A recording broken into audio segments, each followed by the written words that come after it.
Establishing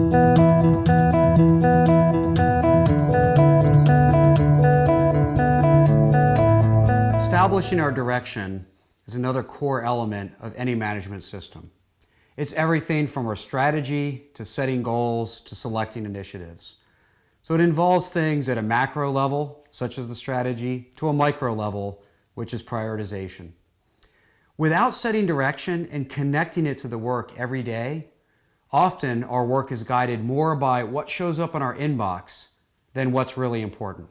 When we start thinking about direction setting as a management system, it involves three core elements. The methods for setting the direction. What are we going to choose? What tools? What processes? How we communicate that to those that need to know the direction? Because many people are waiting for the direction to know what to do. And finally, how do we evaluate and adjust? How do we practice PDSA on our direction and make sure that when adjustments are called for, we know we're off course and we can make the right adjustments so we end up where we want to go. Strategy is certainly a core element of setting direction. From a lean perspective, that means we have high agreement of where we're trying to go.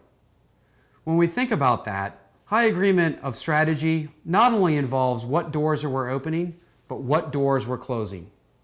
One of my favorite questions to ask a management team about their strategy is, what were the top 3 ideas that didn't make the cut, that you didn't choose? For most teams, they don't have that list. They chose everything they came up with, which means you didn't really close some doors and open some. You simply wrote down everything that you brainstormed. Clear strategy is about getting that high agreement that says, this is really what we're committing to. So once we have that, then we start thinking about the means. While we won't go deep into Hoshin Kanri, it's certainly been thrown about as a lean tool to help with strategy.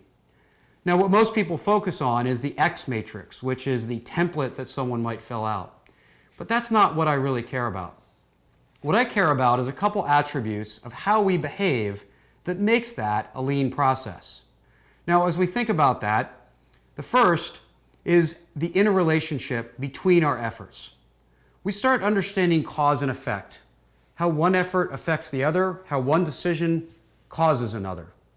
And from a Hoshin Kanri or lean strategy standpoint, we need to understand not a bunch of independent strategies, but how all of them fit together to actually accomplish something. Second is what's called the catchball process, which is how we go back and forth through layers of the organization, which is often perceived as a negotiation around what we're willing to accept. But that's not what's really important. What we're really getting out of that is a how to match the what. Because in lean, we want high agreement of both what are we trying to achieve, and how are we going to get there. And good strategy, influenced by lean, gives us both the what and the how.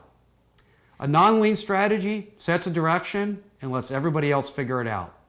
But when we get high agreement on what and how for our strategy, now we have some lean direction. So how do we manage our pool of initiatives, whether they be large or small? What is our lean management system for doing all of that work that changes the organization? For most organizations that have lean efforts, they do Kaizen events and A3s and do other projects based on pull. Who's interested? Who has some passion? Who would like to learn? But that's not clear direction. When we really do this right, we have a clear source of these ideas. Whether they come from value stream maps or assessments, we know where the ideas for our initiatives come from.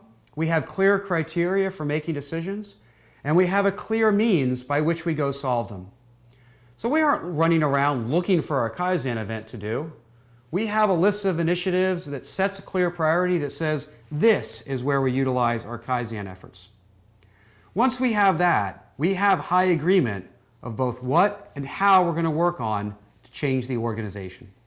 So as we set our direction, be it from initiatives or strategy, we actually have to ask ourselves, from this management system of setting direction, how should it affect the rest of our management system?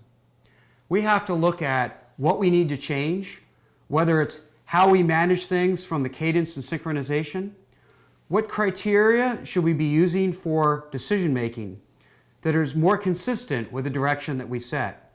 Or what skills do we want to hire into the organization that's going to help us achieve a new strategy? So don't just set a strategy and leave it sit as its own initiative.